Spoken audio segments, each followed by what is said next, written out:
Hi everyone, Neal Smith here. We're here today I think it's a special treat. We have Kim Squaglia with House Real Estate. We're here to learn a little bit about Kim and then also to find out what's her secret sauce. Because I don't know if you guys know, well, you guys are in the real estate business. Kim is doing an amazing job right now, and I wanted to hear from her, what's going on? What do you attribute your success? So Kim, thank you. Thanks for having me, I appreciate it. Yeah, I'm excited. So, crazy stupid question, but let's me a little bit with family. Tell me a little bit about your family, Sacramento, how'd you get here, grow up here? Tell me a little bit about that. I was born and raised in Sacramento. My whole family's from here.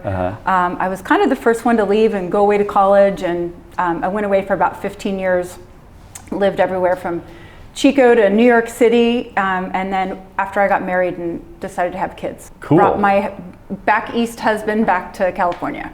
Wow, you got him to stay? He's hopefully. Probably Sacramento #1 fan. He loves it here. That's awesome. Yeah. That's awesome. So fun, what do you do for fun? Tell me. Well, it's been a little different this year, but usually we have concerts lined up every couple of weeks. We have a band we're going to go see or a concert we're going to go see. We're big music fans. So this year's been a little bit different, and we are lucky that we have a son that's a drummer, so we get a lot of free concerts at home. But we also, we really wanted a swimming pool this year, and we're stuck at home, so we got a little kind of clunker boat, so we go around the river and play our music too loud and enjoy Sacramento that way. Yeah, now you're not just a realtor, you're also an artist. I am. I was a professional artist before I did real estate for about 15 years. I have my master's in art and had a pretty good run showing across the country and internationally, and it was wonderful, but I've kind of shifted gears to real estate now. I needed to get a little more financially stable, and art is kind of a tough way to do that. So but turns out I love real estate too, so it's great. Well, you're kind of doing both though, aren't you, a little bit? Yeah, I don't do as much art as I do real estate. As I do real real estate. I don't know if you have time, right? No, I don't really have the time. But it's kind of what I do to relax now. Yeah. So real estate, how'd you get involved? Tell me a little bit about that. I have a sister. Tell me, what's that story? Yeah, it kind of circles back to art. I have a sister-in-law who is a developer builder here in town, and when the last downturn happened, she said, hey, now's a good time to get your real estate license. So I got my real estate license, but I never really did anything with it. My kids were really small. And then I became friends with Tim Cullum, who's an artist and real estate agent. And he kept saying, anytime you're ready, I'm ready for you to come work with me. And I just got to a point where I felt like I was ready. Called him up one day, and we immediately started working together, and we have great chemistry working together. And it was, that's all she wrote. It's just been going great guns since then. That is awesome. Now, how about goals? What goals do you have? Well, I think my goals circle back to art again. I imagine someday having some sort of, cabin in the woods or cabin on the beach or something where I can paint, my husband can write, and I can retire, I guess. I guess the thought would be to, relax and retire. Be the goal, right? But I don't know a lot of real estate agents that retire, because you love your job so much as a real estate agent. You get really passionate about finding people homes, and once you establish a relationship with a client, they're kind of if you're a good agent, they're your client forever. So it seems like it would be tough to turn it off at some point. But well, you probably could, a dial, right? Yeah. You could dial it. Yeah. So, you've been killing it these days. What's your secret sauce? What's the one thing that you would say that's really attributed a lot to your success? I would say it's a couple of things that woven into one.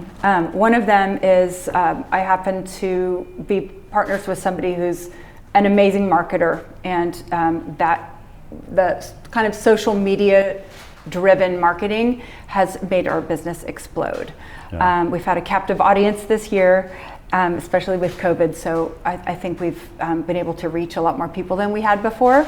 But I would say my relationships with other agents are very, very important too. Just having mutual respect, answering your phone, working to close a deal, there's always going to be things that come up. And if you're willing to contribute here and there, if you're willing to talk things out, be flexible, there's always a solution. And I feel like if you aren't communicating with other agents and creating relationships with them, then you're really missing a huge element of the business.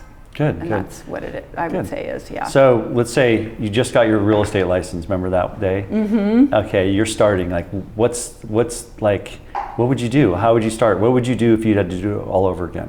I would connect with a really busy real estate agent that needs help. Mm-hmm. I think having a mentor is really important, having somebody to guide you and help you build your business. I think it's probably the hardest thing is to say, I have my license, where's my business? So I think you have to create a social media presence for sure, get somebody to guide you. And there's always people that need help and need properties shown. Be willing to be willing to work for free for a little while, like an internship, because you're gonna learn really great things if you get connected with a good agent. Got it. Now, what are you guys doing to keep in touch with your clients? You doing in that space? We do all kinds of things. Usually, like seasonal. We send gifts. We send letters from the heart. We send postcards.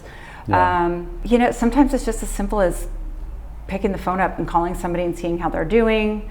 We're not afraid to ask for referrals if you get a point where maybe you need some more buyers or sellers to just call and connect with people. And find out, sometimes you just want to let them know, like, hey, rates are really great. You might want to think about refinancing. I know you bought a couple years ago. If you haven't, reach out to your lender and do that. So there's, always a reason that you can contact somebody that you've sold a house to. Yeah, well, I'm going to keep this short and sweet, this interview. And I just really appreciate you coming out. I really do. And I think that you all, if you don't get a chance, or if you do get a chance to meet Kim, please do. She is amazing. We just actually reconnected last summer on a transaction that we had a mutual client that came back and brought us back together, and I'm so glad that happened. And thank you for coming in. Thanks for having me. I appreciate it. Take care.